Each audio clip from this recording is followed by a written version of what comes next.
persona es reclamar pues básicamente su derecho sin sobrepasar sobre la otra persona. Entonces ahí está actuando con justa causa.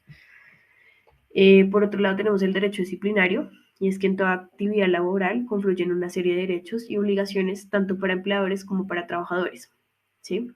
Entonces, bueno, aplicando la ley reglamentario interno, Cenilda, después de 4 llamadas de atención por llegar tarde a su lugar de trabajo, es suspendida durante 5 días. Bueno, entonces descontándole el salario del respectivo tiempo. Molesta por tal decisión, la afectada denuncia al empleador bajo el supuesto punible de abuso de condiciones de inferioridad, al estimar abusando de su necesidad para su beneficio económico. Bueno, entonces, otro ejemplo es que al comprobarse el faltante de 200 millones de pesos a las cuentas de las empresas, el gerente de la empresa acepta por escrito habérselos apropiado, renunciando de forma inmediata. Los empleadores lo denuncian por hurto agravado por la confianza, reteniendo sus pretensiones, las cuales son puestas a disposición del juez laboral de conformidad con el artículo 250 del Código Sustantivo del Trabajo, como represalia por la decisión tomada y con miras a lo que sean canceladas. Las ex trabajadores denuncian a los socios de la empresa por el punible de abuso de confianza. Bueno, por otro lado tenemos el ejercicio de una actividad lícita. Entonces, el ejercicio de las actividades reconocidas y amparadas por la ley no pueden constituir un daño jurídico, salvo que incurran en abusos o excesos de desempeño de una profesión, arte o oficio, según lo establecido en los artículos 25 y 26 de la Carta Magna. Los requisitos es que sea un ejercicio de la actividad en forma personal y directa, el ejercicio lícito de la actividad. Para ello tenemos unos ejemplos. Y es que en un encuentro futbolístico, el jugador Fidencio, al disputar el balón sin intención, golpea el tobillo de su adversario, generándole una lesión que lo incapacita durante 6 meses. Situación que conlleva a que el afectado lo denunciara por lesiones personales. Pero pues bueno, otro ejemplo es en el recóndito municipio donde no existe servicio médico. La experimentada y reconocida partera asiste a una mujer durante el trabajo de parto con tan mala suerte que la criatura fallece al ingerir ese líquido amniótico debido a la falta de dilatación de la madre, siendo denunciada por homicidio agravado. Por otro lado, tenemos el legítimo ejercicio de un cargo público. El principio de reserva constitucional y legal exige el cumplimiento de ciertas actividades estatales, asignado a personas calificadas para garantizar los objetivos de la gestión pública.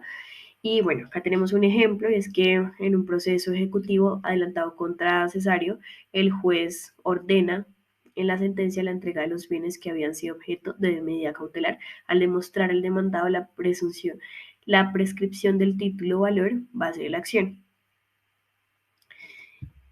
Eh, Siendo denunciada por la parte demandante por el presunto delito de prevaricato por acción al no compartir la decisión. Bueno, por otro lado, acá también tenemos una jurisprudencia que pues nos puede enfatizar un poco más esta, que nos puede enfatizar un poco más este numeral. Listo. Por otro lado tenemos el numeral 6 que nos dice que se obre por la necesidad de defender un derecho propio ajena contra la injusta agresión. Entonces, bueno, básicamente este apartado nos habla de la legítima defensa. Y para la legítima defensa, pues siempre es bastante extenso, pero pues lo traté de resumir. Y es que los requisitos para ello es que sea en necesidad de defensa, que sea en defensa de un derecho propio ajeno, que también sea una agresión actual e inminente, que sea una agresión injusta y que sea proporcional entre la agresión y la defensa.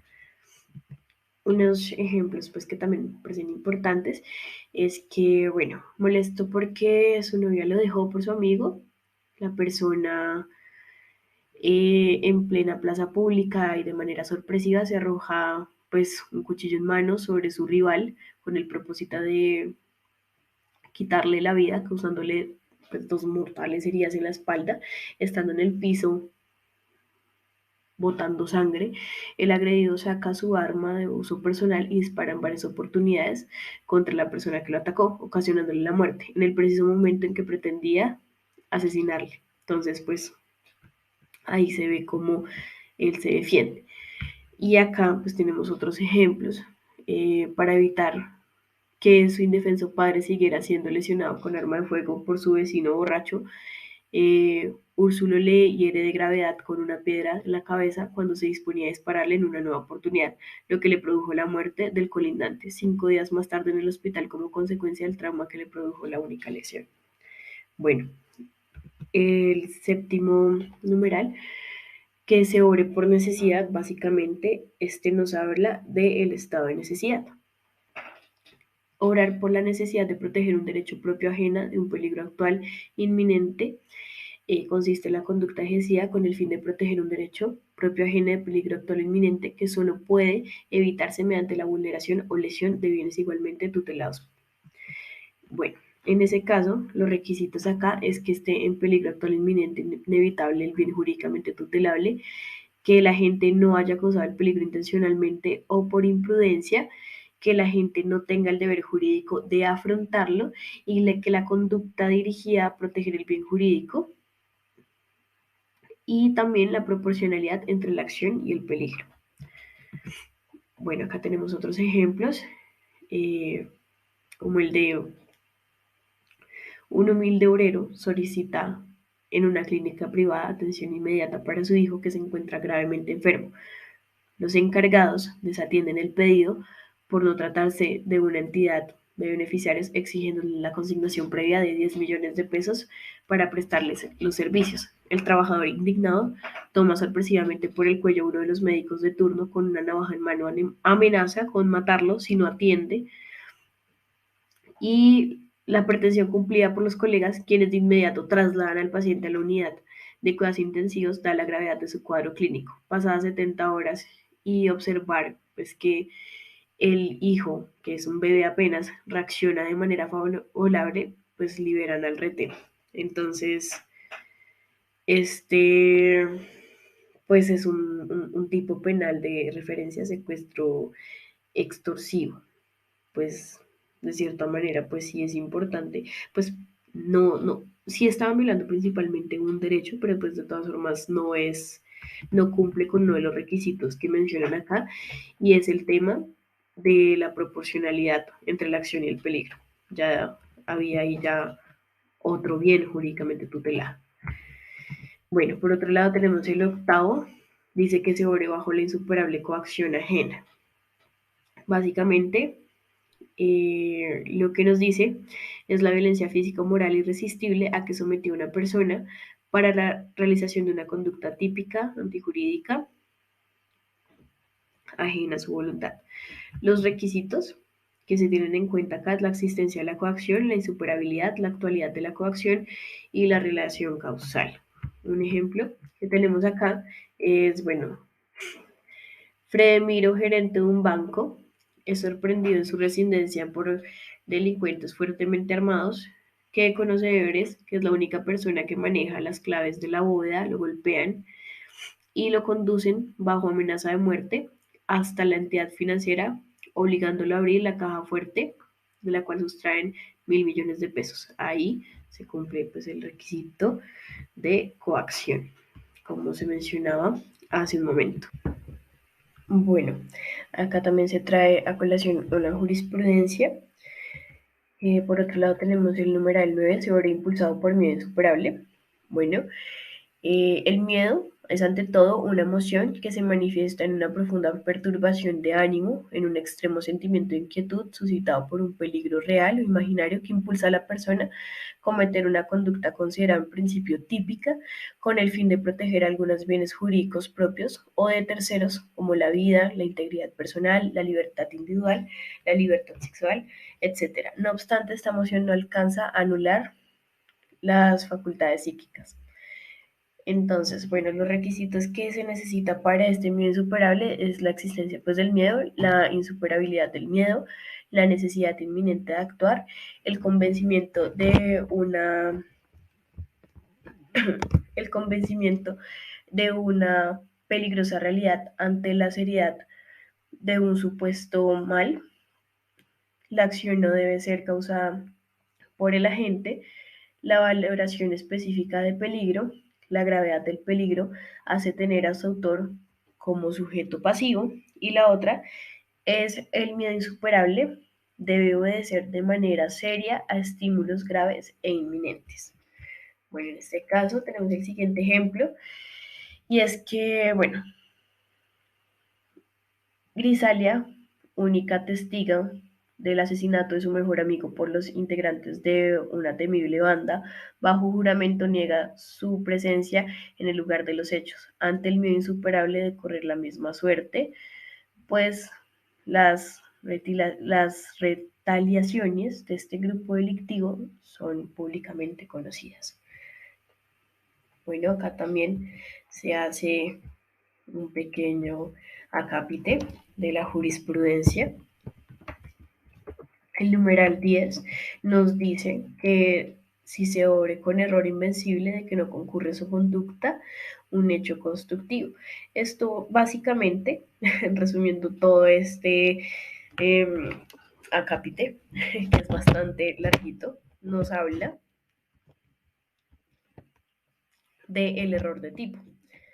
Y este nos dice que está referido a elementos descriptivos o normativos que conforman a un injusto penal, siendo su consecuencia la exclusión de dolo para el autor de la conducta punible.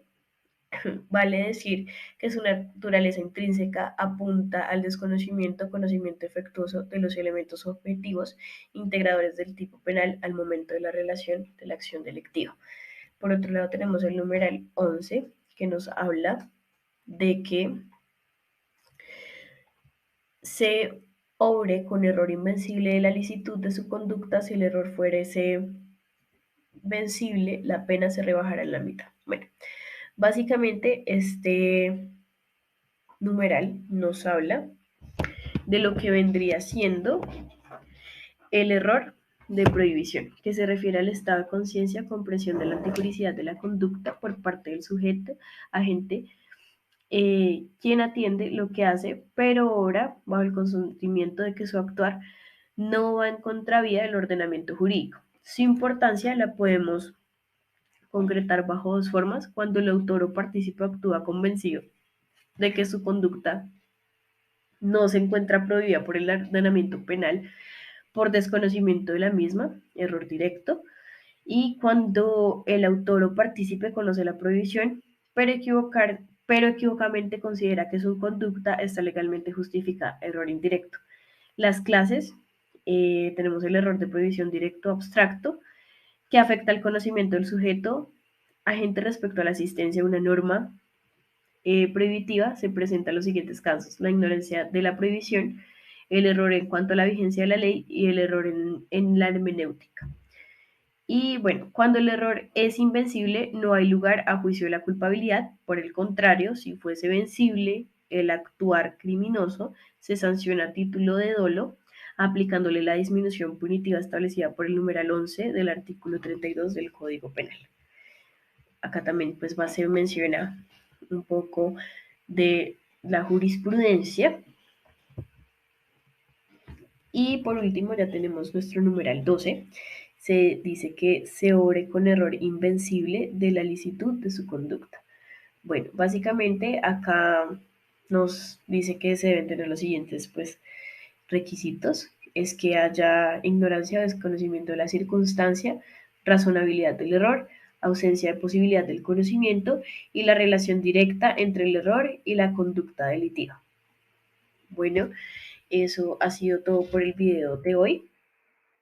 Y cabe resaltar que para la bibliografía de este video recurrí a Derecho Penal Casuístico segunda edición de Yesid Viveros Castellanos, a la Teoría General del Delito tercera edición de Francisco Muñoz Conde, de Editorial Temis, la lección del Derecho Penal de la Universidad Externado.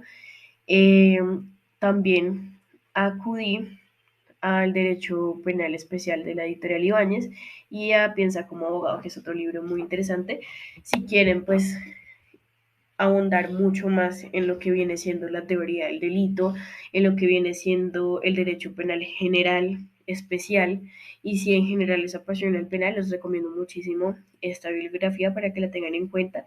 Y bueno, muchas gracias por ver este video, espero pues les hubiese servido bastante.